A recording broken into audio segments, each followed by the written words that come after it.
Good afternoon, all. Welcome to the another lecture of BSc SEM 1 Electronics, and we were studying the sum of the basic components of electronics. In the earlier classes, we have studied about current voltages and resistances. Yesterday, we have studied a little bit about the multimeters that we have. So today, just we will brush it up what we have studied. Let me share my screen. Yeah. So today's presentation is having this, right? So I guess my screen is visible to you all. My screen is visible to you. Yes, Yeah. sir. Thank you. Thank you. Yes, sir. So, welcome to the third lecture of semester one electronics. Myself, Dr. Andy Mesham, Head of Department Electronics and Associate Professor, Sri Mathura Das Mohta College of Science. And today we are going to learn about some more fundamentals of variable resistances and capacitances. Variable resistance and capacitances. And then we will start with the concept of capacitors. Let me brush it up what we have studied earlier. So I will just recall.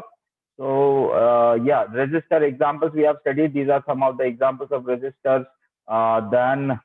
Resistor labels. I guess I need my mouse. Yeah. So that was there. Then what are resistor, type of resistors which are to be used? Just hold it for a second. Yeah, just so yeah. So this was there. Then wire wound resistors, 4 to 6 bands are there. How to calculate the value of the resistance by using color codes that we have studied earlier. And this was the formula, the code for generating the color codes. B.B. Roy of Great Britain got a very good wife. And these are some of the multipliers according to the bands, color of the bands. So that we have studied. And this was one of the example that we have got through. And according to this color bands, will have the resistance equal to 47 into 10 raised to power 2 plus minus 5% ohms, right? And this can be again equated to 4.7. I just put one decimal point over here and I have increased one power of 10. So it becomes 4.7 into 10 raised to power 3. So that we can say that the resistance of the value of the resistance with these color bands is 4.7 kilo ohms, right? So this was the example. Now, whenever the resistors are connected in series, they are being added. So now in this case, the resistance will be 1 plus 1, that is 2 kilo ohm. Whenever the resistance are connected in parallel, they are dropped down. So R total will be equal to R1 into R2 by R1 plus R2. Yesterday, I have told you one more formula for that. That is 1 by R total equal to 1 by R1 plus 1 by R2. Remember this because we might be taking your test on that, and we'll be having some of the MCQs, right? So this is there. Then metric and conversions that we have studied. Abbreviations: pico, nano, micro, milli, kilo, mega, giga. You have heard those abbreviations earlier also, but I guess you have not seen in that dimension to understand. So these are kilo. Kilo means 10 raised to power 3. Milli means 10 raised to power minus 3. Micro means 10 raised to power minus 6. Nano 10 raised to power minus 9. And pico, that is 10 raised to power minus 12. Similarly, mega 10 raised to power 6. Giga 10 raised to power 9. And there is one more, that is tera, which is 10 raised to power 12, right? So this we have studied about digital multimeter. Yeah, I've told you digital multimeter, which measures many parameters, that is current, voltage, and resistance in one instrument. I have one instrument with me. So this is the same as we are. I'm showing you on the screen. So the same multimeter is there. This is the knob which is going to rotate, and accordingly, if you are able to view my screen, so this is for the DC voltage, this is for the AC voltage, and the black colored is the DC current, and here this black color gives you the resistance, and here we are having some continuity, AC current over here, and then we are having continuity, buzzer, all things are over here. So the same meter is there. We can measure the current, voltage, as well as resistance in this meter. So I was talking about that.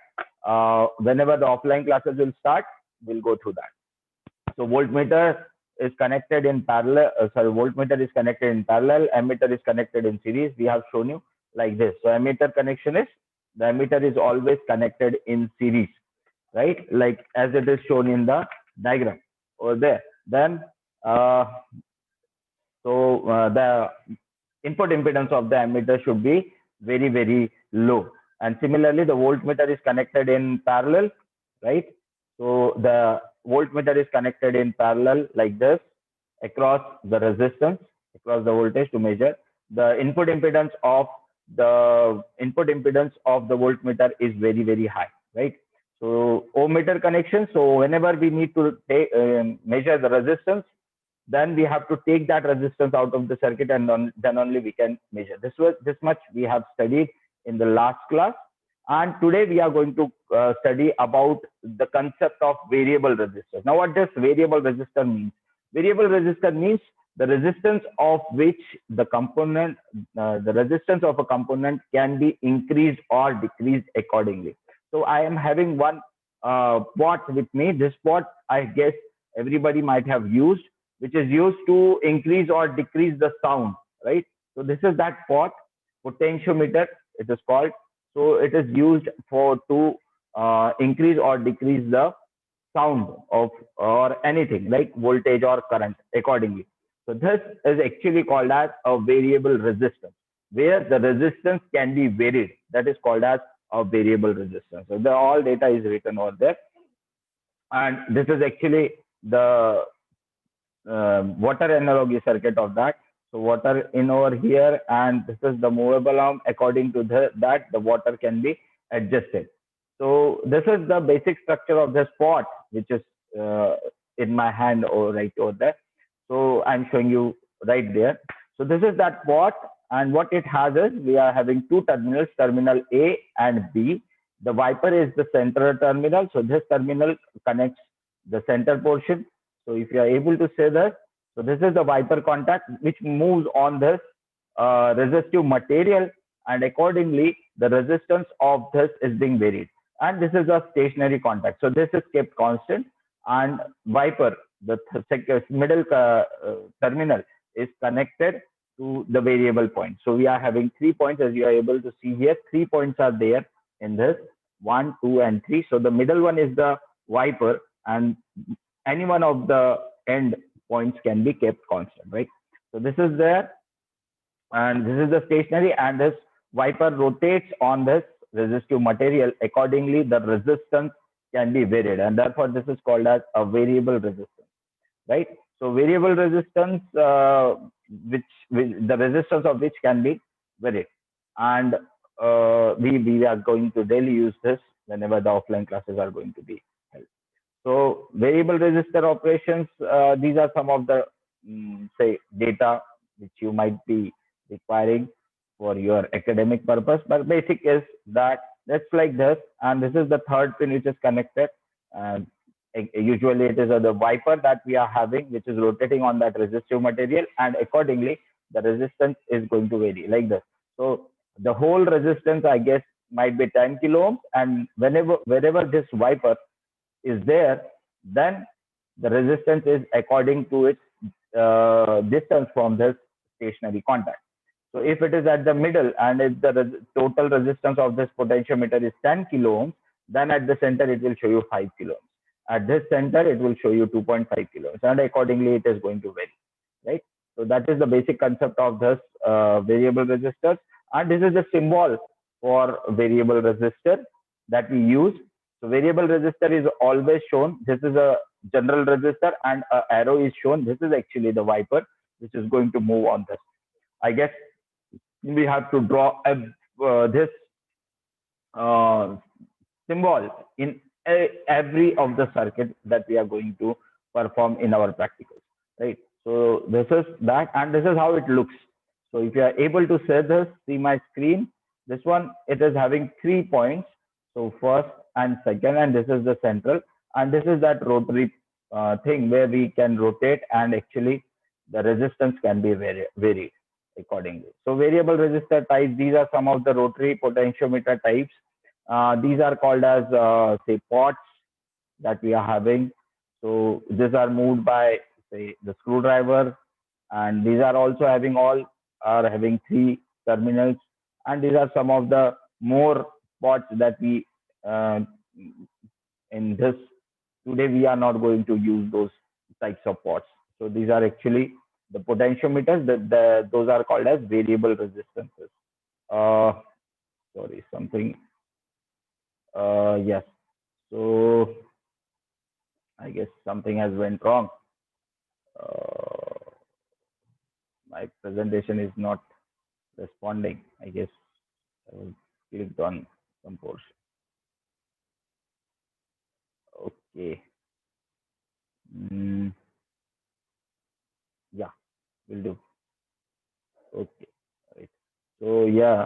So this was these are another examples of variable resistances. Now this is very important because we are going to learn this.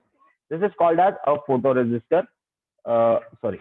So this is called as a photoresistor. Uh, uh, yeah. Mhm. Yes. So yes, this one is called as a photoresistor. What it implies is, as photo means light. So whenever the light is incident on this top of this is called as actually the LDR, light dependent resistor. So whenever light, the intensity of light is focused on this, the resistance of that device is varied. So it varies according to the intensity of light. So that is called as a photoresistor or a LDR. This is what we are going to study in depth, right? And this one is the another type of variable resistance. This is called as a thermistor. Thermistor means thermal means where the temperature comes into play. So whenever there is increase or decrease in temperature, accordingly the resistance is going to vary. So we have a whole unit on this. I guess in first semester itself, where we are going to study transducers. Hopefully paper 1, unit 4. So in that we are going to study all these types of components where some of the physical quantity is converted into electrical quantity, its equivalent in electrical quantity. So this is one of the most important component in as a transducer, which is used to uh, check the intensity of light. Right. So this is called as a photoresistor or a light dependent resistor. Right. And this is a thermistor. Thermistor means the resistance increases or decreases uh, with the increase and decrease of a temperature. So that is called as a thermistor. So this is variable resistance type we are going to study. And this is a resistance formula. I guess this is what you have studied in your 12th class. So how the resistance is being calculated. So resistance is calculated as equal to rho L by A, where rho is the specific resistance of that particular material that we are going to use. L is the length of that material, and A is the cross-sectional area. That is the area of which we are using. So accordingly, these three parameters can change the resistance of a component. So I guess you have studied in depth in 12th. So rho is the specific resistance of that particular material. That is the property, material property. L is the length of that conductor used to make that resistance, and A is the cross-sectional area. So that is actually the volume. L and A, length by A, sorry. So this is the formula for the resistance. And then we might start with the another topic, that is a capacitor now. So resistance up till now, I guess you have understood resistance. Resistance which resists the current, resistance which resists the current, the flow of current through it. That is called as resistance. जितना ज्यादा resistance होगा, मतलब opposition होगा, उतना ही बड़ा resistance होगा, right?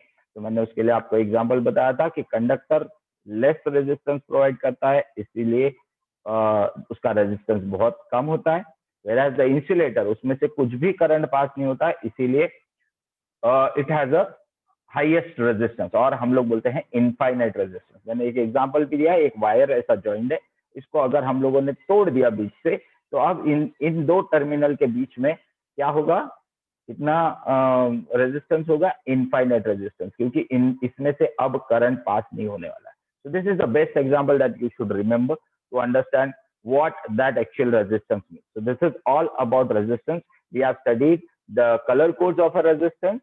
We have studied the resistance connected in series. We have studied resistance connected in parallel, and we have studied variable sort of resistance, how it works and how they can be used, variable resistances, types of variable resistance, and this is the formula for a variable resistance, right? So resistance R equal to rho L by A, where rho is the specific resistance, L is the length of that particular material, and A is the cross sectional area. Okay, so now for the next component, we'll start with the capacitors. So what is the concept of a capacitor? The basic definition that I really love to tell everybody is uh, I tell that we have two plates. So we are having two conducting plates, right? So one is over here and the other one is above it, exactly above it. So two conducting plates separated by a non-conducting medium. Non-conducting medium. Remember this. So whenever we are having this type of arrangement, we call it as a capacitor. Whenever you are able to see that those type of arrangement, you should speak like that. This is having some capacitance, or this is a capacitor. So I can show you capacitors at many places, everywhere where we could find, right? So the basic definition of capacitor, according to me, is two conducting plates separated by a dielectric medium. Dielectric medium is non-conducting medium, right? So whenever we have this sort of arrangement, but there is no connection between that, right? So that is called as a capacitor, right? And if I put, say, if I put this paper in between these two conducting plates, then I will call this as a paper capacitor. So depending on the non-conducting material, which is inside, which is between these two terminals, that type of a capacitor becomes. So if I put paper, non-conducting medium as a paper between these two plates, then it becomes a paper capacitor. If I put electrolyte, so electrolytic capacitor. If I put ceramic in between these two, then it is a ceramic capacitor. If I put oil, so it is an oil filled capacitor. So all types of capacitors are there. So we are going to study these capacitors, right? What is a capacitor? A capacitor is an energy storage element which is analogous to the spring element of a mechanical system. Now, this definition is very difficult to remember, but the simplest definition that I have told you, that whenever you are able to see two conducting plates separated by a dielectric medium, yes, of course, capacitor is to store charges on the plates. I guess you have also studied this concept of capacitors in 12th in the chapter, like say I'm not recalling the name. That is electrostatic energy, right? So electrostatic जो chapter था उसमें आपने capacitor का concept पढ़ा है. वो capacitor का concept आप थोड़ा सा एक बार रिवाइज कीजिए. हम तो डेप्थ में पढ़ेंगे, पर आपको जो याद है वो जो आप लोगों ने पढ़ा है उस पर से आपको और अच्छे से समझेगा. तो हमारे जो लास्ट ईयर फिजिक्स में था, 12th में जो फिजिक्स में था, मैक्सिमम चीजें आपकी यहाँ इलेक्ट्रॉनिक्स में कवर की है. So those are just going to be repeated, right? So a capacitor is an energy storage element which is analogous to the spring element of a mechanical system. It can store electrical pressure, voltage for periods of time. So it can store the charges or a voltage. So if it is storing charges, so if charges are stored on one plate, automatically negative charges are stored on the second plate, and the voltage across the potential difference across these two plates will be more. So it is going to store the charges or it is going to store the voltage. When a capacitor has a difference in voltage, electrical pressure across its plate, it is said to be charged. I have told you a capacitor is charged by having one-way current flow through it for a period of time. So I told you that the positive charges are stored on one plate and automatically the negative charges are going to store on the second plate. So accordingly, as many charges you can store on a plate, that is stored. And if the charges start overflowing, then we say that the capacitor is fully charged, right? And it can be discharged by letting the current. So if I need to discharge the capacitor, then I have to discharge it through reverse direction. So I need to connect it in a reverse fashion so that all the charges can be given to ground back again through a circuit. So it can be used for that purpose. So this is the basic concept of capacitor. What is the construction of a capacitor? A capacitor is constructed using a pair of parallel conducting plates separated by an insulating material or a dielectric material. I told you this. So remember this definition. This definition is a general definition which can be written everywhere. So when the two plates of a capacitor are connected to a voltage source as shown, charges are displayed from one side of the capacitor like this. So we are having this. So we are having these two plates and a space in between. Yeah, if we are having a space, air in between these two, so we'll call it as a air filled capacitor or a air capacitor like this. Like, so air capacitor is there, paper capacitor is there, ceramic capacitor is there, electrolytic capacitor, rubber capacitor, oil filled capacitor. There are n number of capacitors in the environment, right? So this is the basic concept of capacitor and this is the construction diagram. So whenever we connect this capacitor to a positive terminal of a battery and this is connected to a negative terminal of a battery, so the plus Q charges are going to store on this portion and negative charges are going to store on the another plate. So automatically it will store the charges, and at some level what happens, the charges will be overflown, means there will be no capacity to store more charges than that. So what happens, the capacitor is said to be fully charged, right? So this is the construction of a capacitor. I guess you have understood. If you have any queries, put it on the chat box if you are not getting it. And I also expect that you might be taking the screenshots. Yeah, of course, I'm going to put it on YouTube also. So this is one of the smallest example that we are having. So water pipe analogic capacitor is thought of a water pipe. Let us see. A capacitor is thought of as a water pipe. Now what happens, this is a pipe and here what we have done is we have a rubber diaphragm sealing center of a pipe. So we have sealed this and we have made it tight, and this is a plunger. So this is a water filled pipe filled with water, right? And when you push this plunger here, so what happens, towards the diaphragm, the water in the pipe forces the diaphragm to stretch until the force of the diaphragm pushing back on the water equals to the force of a plunger pipe is charged. So whenever we push this plunger, what happens, it will stretch. This is rubber, so it will stretch. कब तक stretch होगा वो, जब तक के इसका लगाया हुआ प्रेशर उसके स्ट्रेचिंग लिमिट से ज्यादा नहीं होता है. एज सुन एज वो उसके स्ट्रेचिंग लिमिट तक के जा चले गया, तो हम लोग वो जो प्रेशर है वो कम हो जाएगा ऑटोमेटिकली, तो वो रुक जाएगा वहां पर. हम लोग इसको यहाँ से, ये मूवेबल है, सॉरी ये मूवेबल है, ये वाला जो प्लंजर, सॉरी कहाँ गया, या तो ये जो प्लंजर है this is movable. So we are pressing, forcing this, so we are forcing this towards this rubber, and what happens, since this is filled with water, so this rubber diaphragm will start elongating, right? So due to that, how much it can elongate? Up to a certain limit without breaking, right? So up to that limit, what will say that it is fully charged up to that. And as soon as it starts reciprocating, it starts giving us a reverse pressure on this plunger, that we say that the capacitor is fully charged. Up till that only we are able to push that, and that is the same concept of a capacitor. Whenever we are, just hold it, whenever we are going to say put a pressure on this plunger, it is going to give to a rubber diaphragm. So that is there. Then the next analogy is about, again, it can be varied according to the size of the rubber. So this is a large capacity, low pressure. यहाँ पर हम लोग बहुत कम दे सकते हैं because the pipe is very small. And this can be low capacity but can withstand high pressure. This is high capacity and can withstand high pressure because it is very larger in size, right? So we can have these type of arrangements. So accordingly, the capacitors can be made, and accordingly the charges can be stored on the capacitor depending on the size of that. So these are the VI characteristics. If we start calculating the VI characteristics as we have done in resistances, so the charges accumulated on a capacitor plates is directly proportional to voltage applied across voltage applied across the plates, right?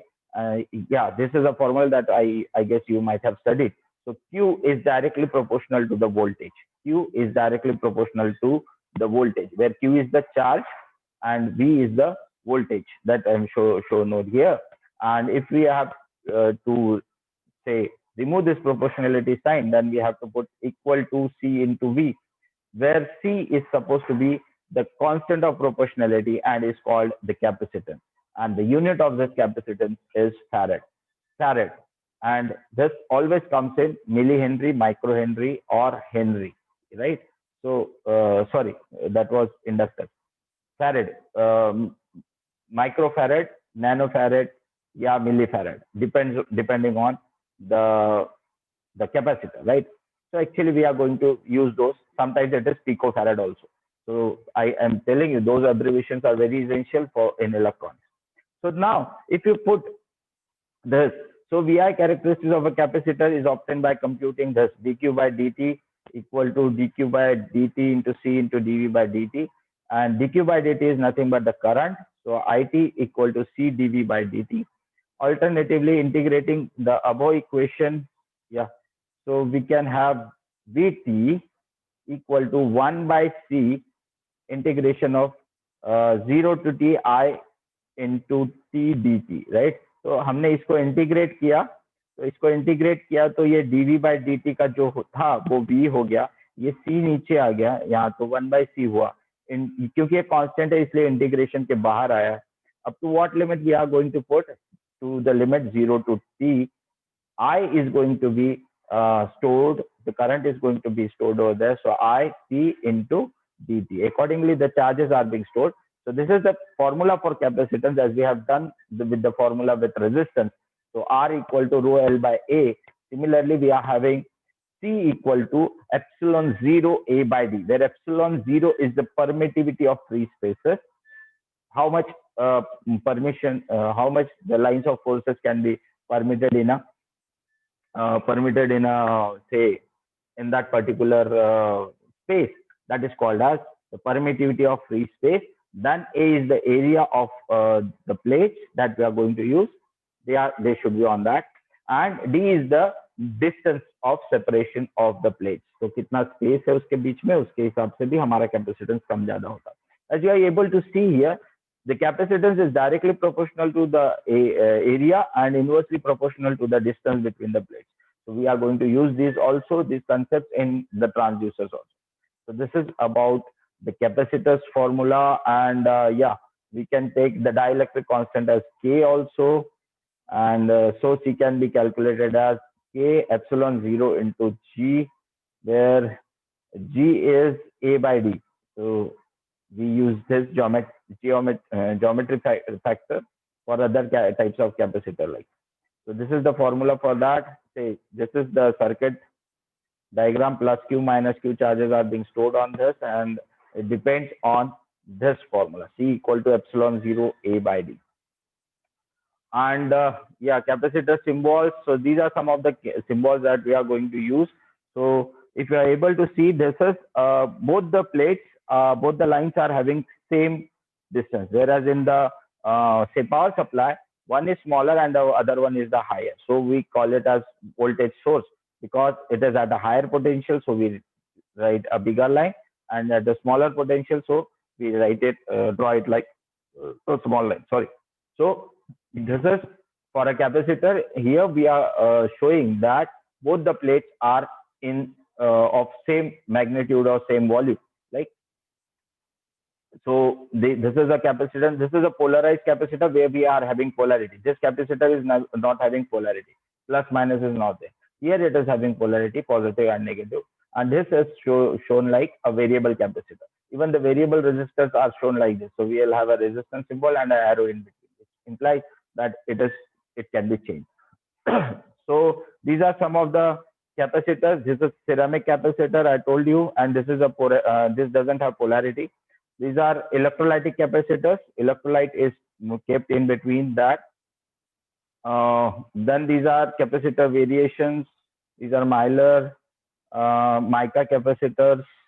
Then yeah, this is how the capacitance can be calculated, as we have calculated the resistance. This is some of the formula for that. I guess we are having very less time, so I will just conclude this. Yeah, this is again another formula, and I guess this much is for today. So we'll repeat this in the next class also. And if you have any issues, you can you can uh, write it on WhatsApp or on our group, or even you can write it on the comment box of my YouTube channel, right? So just to recall, yeah. So this was the capacitor construction that we are having. We have studied some of the formulas for resistance and capacitor concepts. This is construction of a capacitor, two parallel plates separated by a dielectric medium. This is water analogy circuit. And yeah, these are some of the more examples. And this is the formula that we are going to use. Q is directly proportional to V, that is Q is equal to C by V, and C equal to epsilon A by D. Then yeah, these are some of the symbols we have studied. Yeah, thank you very much. So I guess this much is over for today. We'll continue in the next class. So let me stop sharing my, yeah. So if you have any queries, you can put it on the comment box. Yeah, I hope you have understood the class, the lecture. And even if you have not understood, go through my YouTube channel. I'll be uploading this on my YouTube, and you can view this at any time. So if you have any queries, put it on the chat box, or put it on put comment on our WhatsApp group, so that in the next class we can rectify those things. So by now, thank you very much for your patience listening, and I expect that everything is safe. Yeah. So just give me some moment. We'll be making Google. So yeah. So by today, I guess you don't need books, but I'll be uploading it on the Google Classroom. So for today, thank you very much. Take care. Stay home. Stay safe, and see you soon. Thank you, Hopefully sir. tomorrow in the next class. Thank you, Beta. Thank you. Good day.